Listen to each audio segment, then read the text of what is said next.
네, 이번엔 색다른 전략을 세워보는 시간입니다. 한국투자증권 이프렌즈 에어팀의 장용혁 팀장 나와 있습니다. 안녕하십니까? 네, 안녕하세요.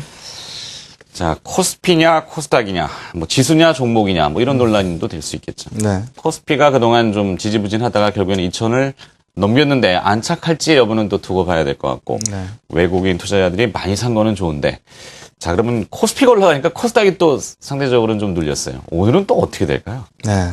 이게 시장, 저도 참여한 지 2001년도서부터 참여를 했는데, 보게 되면은, 균형이 딱 맞는 것 같아요. 시장은 참 스마트합니다. 우리가 생각하는 것 이상으로 앞서서 움직이기 마련이 돼요. 코스닥으로 확 쏠렸다 싶으면은 거래소가 한번 또 오르고, 거래소 쪽으로 확 쏠렸다 싶으면은 코스닥이 또 한번 오르고, 이런 분위기는 반복됩니다. 하지만 뭐가 오른들 어떻습니까? 양시장 다 분위기는 나쁘지 않다라는 거죠. 일단 전일 미증시나 유럽 증시 부분이 빠져서 끝났기 때문에 그 부분서부터 간략하게 좀 얘기하고 지나가도록 하겠습니다. OECD에서 성장률 전망을 좀 낮춰 잡았습니다.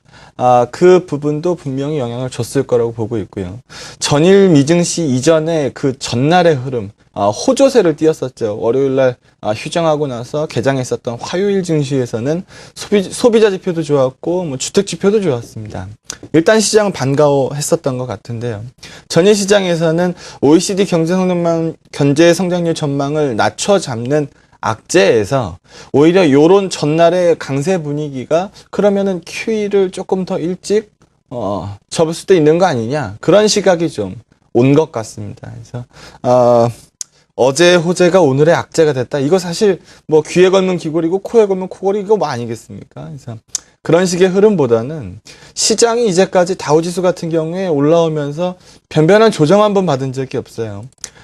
조정을 뭐 연달아 받은 구간이 아예 없다라는 겁니다. 한 번 쉰다 하더라도 전혀 이상할 게 없다는 거죠. 뭐 어떤 예전에 뭐 아파트가 한참 좋을 때 보면은 2배 나고 뭐 한 5% 빠졌다 칩시다.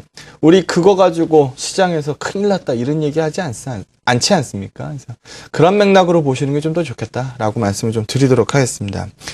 그럼 이제 우리 국내 얘기로 좀 돌아와 보죠. 네. 이제까지 시장을 눌렀었던 요인이 뭡니까? 연초서부터 계속됐었던 부분만 우리 같이 한번 생각을 해보죠.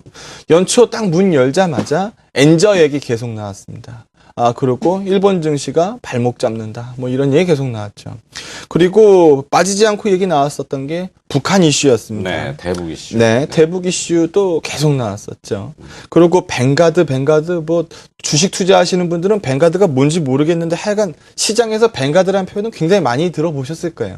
그러면 그 세 가지만 놓고 한번 같이 얘기를 해보도록 하겠습니다. 먼저 북한 얘기서부터 한번 해보죠. 최근에 북한 분위기는 어떤가요? 해결 쪽으로 상당 부분 흘렀잖아요. 우리가 더 이상 뭐 대북 이슈 때문에 원달러가 불안하다 이런 얘기 전혀 들을 수가 없는 상황입니다. 그러면은 그 부분은 이미 어느 정도 접힌 상황인 거고, 일본 한번 보죠. 일본 한번 보시면 이 자료에서 요 부분을 한번 보셨으면 좋겠습니다. 엔달러가 올라오는 부분이 분명히 있었습니다. 엔달러가 올라오는 모습이 분명히 있었는데 최근에 일단 멈칫멈칫하는 그림이, 여기 지금 너무 장기 추이를 그려놨으니까 잘 안 보이실 텐데, 어제 엔화 끝난 거 보니까 100일엔 정도에 이제 마감 쳤더라고요. 네. 그리고 어제 장중에 보니까 100일엔이 무너지기도 했습니다. 전일 우리 코스피 증시 움직일 때는 엔화가 다시 이거 103엔 뚫는 거 아니냐라는 모습까지 다시 보여줬었거든요. 등락폭이 많이 생겼습니다. 등락이 커졌다는 거는 저점이거나 고점이라는 얘기입니다. 2000년 이후에 평균치, 엔달러가 움직였었던 평균치가 104.9엔이라고 말씀을 드렸었는데요. 상당 부분 마디목 가격에서 브레이크를 밟는다는 느낌입니다. 그리고 그것보다 사실 더 눈에 띄는 거는 10년물 국채금리입니다. 일본 중앙은행에서 국채를 사겠다라고 했으면 국채 가격은 오르기 마련입니다. 국채 수익률이 빠져야 정상이라는 겁니다. 근데 지금 그런 모습들이 안 나오고 있죠. 아베노믹스 효과에 대해서 의심하는 시각들도 상당 부분 있습니다. 물론 잘 해결될 겁니다. 아베노믹스가 실패할 경우 금융위기 버금가는 큰 충격이 올 겁니다. 그거 막아주겠죠. 하지만 단기적으로 진행됐었던 속도 부분에서 어느 정도 좀 브레이크를 밟는다라는 느낌을 지울 수가 없습니다. 그러면 연초서부터 우리 발목 잡는다는 일본 증시 3일간 10% 빠졌던 일본 증시입니다. 이거 이머징 증시 아니거든요. 선진국 증시가 3일간 10% 밀릴 정도면은 이거 분명히 큰 이상이 생긴 거죠. 그럼 우리 발목 잡았었던 일본 증시가 일단 쏠림이 완화될 가능성은 상당 부분 있어 보이고 엔달러 환율도 약세로 흐르는 속도가 상당 부분 떨어질 것으로 보여집니다. 그러면 우리는 분리할 거 없지 않습니까? 네. 그래서 그 부분으로 먼저 말씀을 한번 드려보겠고요. 뱅가드 얘기도 한번 해보죠. 뱅가드 얘기도 한번 해보면 한 80% 진행이 됐습니다. 남아있는 물건이 한 20% 된다는 얘기입니다. 최근에 외국인들 현물 시장 움직임 보시게 되면은 이상하리만큼 매수가 두꺼워졌다라는 거 아마 느끼실 수 있을 겁니다. 이제까지 외국인들 매수, 뱅가드 매도 나가는 거 제외하고 보면 상당 부분 있었던 게 사실입니다. 이제 남아있는 부분이 얼마 되지 않다 보니까 밀어놨었던 매수물들이 조금씩 움직일 수도 있겠다라는 생각이 좀 드니까요. 그 부분도 한번 같이 참고해서 보시죠. 네. 시장의 중심은 예전에 제가 엔화 중심으로 말씀 많이 드렸는데 달러 인덱스가 중심을 잡고 있는 게 사실은 맞죠. 달러 인덱스가 강세를 띠는 구간에서는 S&P가 강세, 그러니까 즉 미증시 부분이 호조를 띠는 게 일반적이고요. 달러 인덱스가 약세를 띌 경우에는 이머징 증시 쪽이 강세를 띠는 게 일반적입니다. 근데 최근에 보여줬었던 움직임을 한번 보죠. 요 그림을 한번 보시게 되면 장기 추이로 봤을 때 금리 같은 경우에 국채 금리 같은 경우에 많이 낮아져 있는 상황이죠. 즉 뒤집어서 얘기하면 국채 가격은 굉장히 많이 올라 있는 겁니다. 작년 7월 수준에서 사상 최고가를 찍고 나서 지금 현재 가격으로 놓고 보면 최고가 대비해서는 많이 물러나 있는 건 맞습니다. 근데 지금 QE 조기 종료 논란이 오가는 것 자체가 달러 인덱스를 밀어 올릴 수 있는 요인이고 이런 요인들이 국채 가격의 하락을 유발하기 때문에 이런 움직임들은 당장 꺾이긴 어렵다라는 거죠. 그래서 지금 달러 인덱스 흐름도 어느 정도 좀 위험선이라고 불러야 될까요? 작년에 고점 가격대 84엔대에서 계속 맴돌고 있는 상황이고 국채 수익률 같은 경우에도 지금 2.116% 나왔던데 이거 불과 얼마 전까지만 해도 1.6%대만 이렇게 봤었던 겁니다. 네. 그래서 최근에 상당 부분 국채 가격이 빠졌죠. 미증시 부분에 있어서는 그렇게 크게 불리할 거 없었을 것 같습니다. 하지만 우리가 보는 시각은 불안하다라는 거죠. 네네. 시끄러운 QE 조기 종료 논란에도 불구하고 나름 강했었던 다우지수입니다. 이런 논란들을 뒤로 하고도 강했던 이유가 있을 거라는 거죠. 자료 한번 보시면은요. 소비자 신뢰지수, 양대 소비자 신뢰지수 같은 경우에도 그림상으로만 한번 분위기만 보시죠. 방향 자체는 약간 위쪽 방향으로 보는 게 맞지 않겠습니까? 시캐스터 때문에 우려했던 시각도 분명히 있었을 겁니다. 그런 부분들 상당 부분 완화시켜주고 있는 것 같고 주택 가격도 마찬가지입니다. 시장의 유동성이 풀리면은 그 유동성은 항상 자산 가치를 올릴 대상을 찾습니다. 1차, 2차 양적 완화 때는 상품 가격들이 크게 올랐죠. 지금은 상품 가격이 오르지 않습니다. 최근에 국채 가격 쪽으로 상당히 많이 몰려 있었던 게 사실인데 국채 가격에서는 최근에 많이 빠지고 있죠.